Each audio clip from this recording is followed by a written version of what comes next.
आज मैं आपको इस वीडियो में बताने वाला हूँ मोनालिसा पेंटिंग के बारे में और पेंटिंग से जुड़ी 14 रहस्यमयी बातों के बारे में। तो आइए जानते हैं। इससे पहले मैं आपको कुछ बताता चलूं कि दुनिया में कितनी भी मशहूर व अच्छी पेंटिंग हो, लेकिन मोनालिसा पेंटिंग के आगे टिक नहीं पाती हैं, क्योंकि म्यूजियम में कई पेंटिंग होती हैं पर सभी की नज़र इसी पर होती है। मोनालिसा न केवल एक पेंटिंग है, बल्कि अपने आप में एक रहस्य है जिसका पता आज तक कोई नहीं लगा पाया है। इस रहस्य को जानने के लिए काफी पेंटर्स व लोगों ने इस पर काम किया, लेकिन इस सच का पता नहीं लग पाया।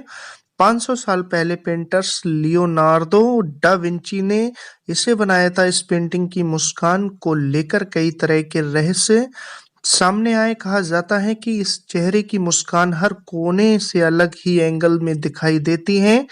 पहले ये काफी ज्यादा दिखाई देती है, धीरे धीरे फीके पड़ने लगती हैं, आखिर में तो ये पूरी तरह से खत्म हो जाती है। मोनालिसा का मतलब माई लेडी होता है। इस पेंटिंग के साथ कई तरह के और भी रहस्य जुड़े हैं, जिन्हें हम आज आपको बताने जा रहे हैं। तो आइए शुरू करते हैं। नंबर 1, मोनालिसा के लिए दी थी अपनी जान। 23 जून 1852 को फ्रांस के एक आर्टिस्ट ल्यूस मास्पेरो ने पेरिस के होटल की छत से कूदकर अपनी जान दे दी। वह मोनालिसा की रहस्यमय मुस्कान व सुंदरता के लिए पागल था। उसने अपने सुसाइड नोट में लिखा था कि वह मोनालिसा के प्यार में पागल है। उसने कई सालों तक उसका इंतजार किया। इतना ही नहीं, म्यूजियम में इस पेंटिंग को कई लव लेटर फ्लावर भी मिलते हैं। मोना के प्यार में पागल लोग इसके आगे अपने लव लेटर छोड़ जाते हैं। नंबर 2, रहस्यमय मुस्कान। माना जाता है कि इस पेंटिंग के लिए जिस महिला को चित्रित किया गया है, उसके अंदर कई तरह के राज छुपे हुए थे, इसलिए पेंटिंग भी इतनी रहस्यमय है। शायद यही कारण है कि आज तक इस पेंटिंग की मुस्कान भी एक रहस्य है। रिसर्च के दौरान एक डॉक्टर ने कहा था कि मोनालिसा के ऊपर 2 दांत टूटे हुए थे, जिस कारण उनके ऊपरी ओंठ अंदर को दबे हुए थे। ये कारण है कि हर एंगल से उनकी स्माइल अलग दिखती है। वही हार्वर्ड के न्यूरो साइंटिस्ट डॉक्टर मोन मार्गेड ने कहा कि मोना की स्माइल नहीं बदलती है, हमारे दिमाग की सोच है। हम जो देखना चाहते हैं हमें वही दिखाई देता है। नंबर 3, 14 साल में बनी थी पेंटिंग। लियोनार्दो डा विंची को इस पेंटिंग को बनाने में 14 साल लग गए थे। उन्होंने 1503 में इसे बनाना शुरू किया था, 1517 में इसे पूरा किया। आपको बताना चाहूंगा, इस पेंटिंग में इनके होंठ बनाने में ही 12 साल लग गए थे। इस पेंटिंग को बनाने के लिए 30 से भी ज्यादा लेयर्स का इस्तेमाल किया गया था। इसमें से कुछ इंसानी वाल से भी बारीक थी। पेंटिंग देखने में बड़ी लगती है, लेकिन काफी छोटी है। ये 30 से 21 इंच की है। इसका भार 8 किलोग्राम है। इसे पेपर व कैनवस पर नहीं, पॉपुलर की लकड़ी पर ऑयल पेंट के साथ बनाया गया था। नंबर 4, चोरी के बाद प्रसिद्ध हुई पेंटिंग। ये पेंटिंग पहले इतनी प्रसिद्ध नहीं थी, लेकिन रिस लूव म्यूजियम पेरिस से चोरी होने के बाद ये काफी फेमस हो गई थी। 21 अगस्त 1911 को इतने बड़े म्यूजियम से पेंटिंग का चोरी हो जाना बहुत ही बड़ी बात थी। इसके चोरी होने के बाद पहला शक पेंटर पाब्लो पिकासो पर लगा था। उनसे काफी पूछताछ के बाद यह इल्जाम उन पर से हटा दिया गया। इसकी चोरी के बाद 1 हफ्ते तक म्यूजियम को बंद कर दिया गया था कि पेंटिंग शायद म्यूजियम में ही अंदर कहीं होगी। काफी खोज के बाद पता लगा कि इसे म्यूजियम के ही एक कर्मचारी वर्कर विंसेंजो पेरुगिया ने चोरी किया था। वह इस पेंटिंग को वापस इटली लेकर जाना चाहते थे। उनका मानना था कि यह इटली की धरोहर है। इटली में कुछ समय रखने के बाद इसे वापस म्यूजियम में रख दिया गया था। वहीं विंसेंजो को इसके लिए 6 महीने की सजा दी गई थी, लेकिन इटली के लोगों ने उनकी देशभक्ति के लिए उनका स्वागत किया। नंबर 5, मोनालिसा की जुड़वा पेंटिंग भी है। कहा जाता है लियोनार्दो डा विंची की ही एक स्टूडेंट फ्रांसिस्को मेल्जी ने इसकी जुड़वा पेंटिंग बनाई थी, जो कि स्पेन की राजधानी मैड्रिड के म्यूसियोदो प्रादो में रखी गई थी 1514 से 1516 के बीच। उनके ही एक स्टूडेंट ने मोनालिसा का एक न्यूड वर्जन भी बनाया था, जिसकी हाथों व बॉडी की पोजीशन असली पेंटिंग की तरह ही है। इसे मोना वान्ना कहा जाता है कि शायद ये पेंटिंग भी लियो ने ही बनाई थी। नंबर 6, कौन है ये महिला? लियोनार्दो डा विंची पेंटर होने के साथ खुद एक लेखक भी थे, लेकिन उन्होंने कभी भी इस पेंटिंग के बारे में कुछ नहीं लिखा, ना ही कभी बताया कि ये महिला कौन है जिसकी ये पेंटिंग बनाई गई है। स्कॉलर्स का मानना है ये पेंटिंग लिस घेरार्दिनी की है, जो कि फ्लोरेंस की इटालियन की महिला है। वहीं कुछ लोगों का कहना है कि इस पेंटिंग में उन्होंने खुद को एक औरत के रूप में बनाया था।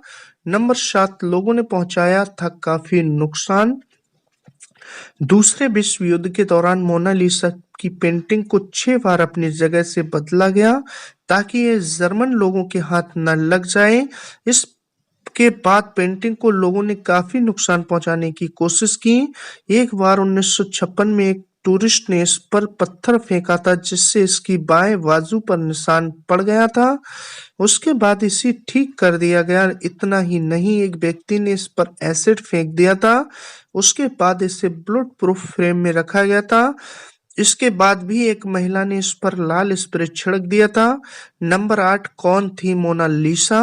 इस बात को लेकर बहुत अटकलें लगती हैं कि 16वीं सदी की शुरुआत में वह कौन शख्स था जिसकी तस्वीर लियोनार्दो दा विंची ने इस पेंटिंग में उकेरी है। एक थ्योरी ये भी है कि उनके सामने इस पोर्ट्रेट के लिए महिला और पुरुष दोनों ही बैठे थे, लेकिन सबसे प्रचलित किस्सा यह है कि मोनालिसा असल में लिसा दे जियोकोंदो थी, जो फ्लोरेंस की एक सिल्क कारोबार की पत्नी थी। नंबर 9, मोनालिसा के चाहने वाले। तो 1519 में लियोनार्दो दा विंची की मौत के बाद मोनालिसा की पेंटिंग फ्रांस के राजाओं के प्राइवेट कलेक्शन का हिस्सा बन गई। फ्रांस की क्रांति के बाद इसे बड़े सम्मान के साथ नेपोलियन के शयन कक्ष में जगह दी गई, लेकिन 1815 से इसे पेरिस के मशहूर लूव्रे म्यूजियम में रखा गया था, जहां जाकर कोई भी इसे देख सकता है। हाँ, इसके लिए टिकट जरूर लेना होगा। नंबर 10, मोनालिसा की जुड़वा। मैड्रिड के म्यूसेदो प्रादो में कुछ समय से मोनालिसा की जुड़वा पेंटिंग रखी गई है। वहीं 2012 में पता चला इस पेंटिंग को मोनालिसा के साथ ही बनाया गया था। ये पेंटिंग हर मायने में हूबहू मोनालिसा जैसी नजर आती है। बताया जाता है कि इस पेंटिंग को फ्रांसिस्को मेल्जी से बनाया गया था, जो दा विंची के ही शिष्य थे। नंबर 11, जब गायब हो गई मोनालिसा। 1911 में मोनालिसा को लूव्रे म्यूजियम से चुरा लिया गया था। इसके पीछे एक इटली के व्यक्ति का हाथ था, जो इटली को पेंटिंग वापस ले जाना चाहता था, और इस पेंटिंग के काफी रहस्य थे जो जानने की कोशिश करते थे लोग। नंबर 12, हमलों की शिकार। आपको बताता चलूं कि कई बार इस पे लोगों ने हमले भी किए, और एक व्यक्ति ने तो इस पर तेजाब भी फेंक दिया था, जिसकी घटना को देखते हुए पेंटिंग को काफी हिफाजत के साथ रख दिया गया। आपको बताना चाहूंगा नंबर 13, आखिर इसकी मुस्कान का राज क्या था? क्यों लोग मोनालिसा की मुस्कान के ऊपर अपनी जान न्यौछावर करते थे?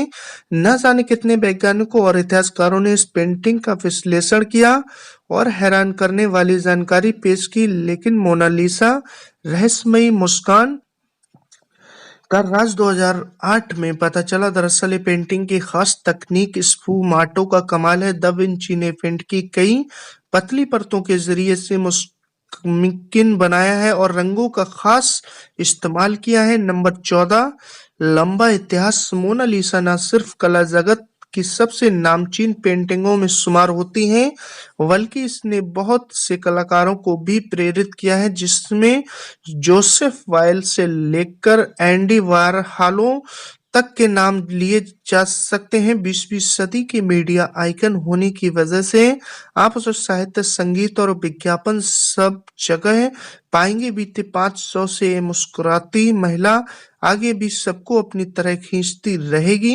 तो ये थी मोनालिसा की रहस्यमयी 14 बातें जो मैंने आपके साथ शेयर की। दोस्तों, कमेंट्स बॉक्स में जरूर लिख के बताएं आपको कैसे लगी ये स्टोरी, और अगर आपके पास भी कोई ऐसी स्टोरी है जिसको हम अपने चैनल पे ला सकें तो हमारे साथ शेयर जरूर कीजिएगा। मिलते हैं फिर नेक्स्ट वीडियो में नेक्स्ट स्टोरी के साथ। आपने अपना कीमती वक़्त दिया, तब तक